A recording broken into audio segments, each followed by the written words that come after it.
Commercial, তার কথা হচ্ছে যে ক্রিটিক্যাল পেশেন্ট আমরা না পাই তো শিখাবো তাকে কি? তো আমার ক্রিটিক্যাল পেশেন্ট দরকার, তাকে ভালো করতে হবে, তার পয়সা আছে না নেই সেটা দেখে দরকার নেই।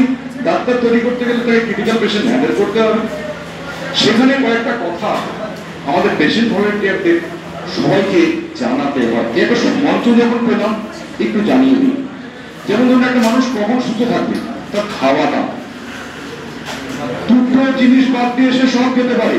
এক হচ্ছে চিনি, আর হচ্ছে ময়দা। এই দুই বন্ধুকে বাদ দিতে হবে। তার মানে চিনি মানে বাদ দেওয়া মানে এই নয় যে সে মিষ্টি খাবে না, চিনিটা নয়, আদার্স সব বেশি চলতে পারে, সব কিছু চলতে পারে। খেতে হবে কি, মূল খাবারটাকে 4 ভাগ করতে হবে। 50% হবে সবজি আর ফল। ধরে নিন তরকারি থাকলো 40%, 10% ফল, যে কোনো ফল। আমি কিন্তু বলছি না যে অমুক ফল। আর থাকলো 50%, তার 25% হবে হচ্ছে ভাত বা রুটি যেটা খায়।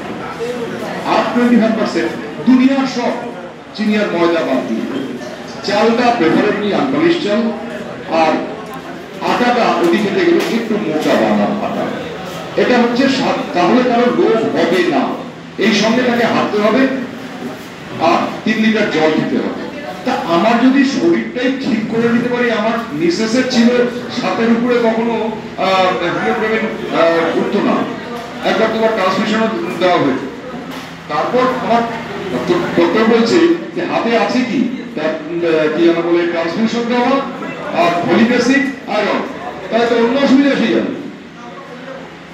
আমার মেসেজের যেদিন 11:30 হিমোগ্লোবিন দেখলেন অবাক হয়ে গেছে যে আমার এত উঠলো কি করি, শুধু লাইফস্টাইলের উপর। আরেকটা জিনিস, প্রত্যেকের কোমরের মাপটা 80 বা 85-এর মধ্যে রাখতে হবে, তাহলে কোনো রোগ হবে না। রোগ যদি না হয় তার রক্তের প্রয়োজন হচ্ছে না। রক্তের প্রয়োজন কখন হচ্ছে? এতক্ষণ তো ট্রান্সমিশন বিভিন্ন কালেকশন নিয়ে আলোচনা হলো। আমি কোনো ক্লাব বিশ্বাসী না, আমি কোনো অর্গানাইজেশন বিশ্বাসী না। আজকে যেখানে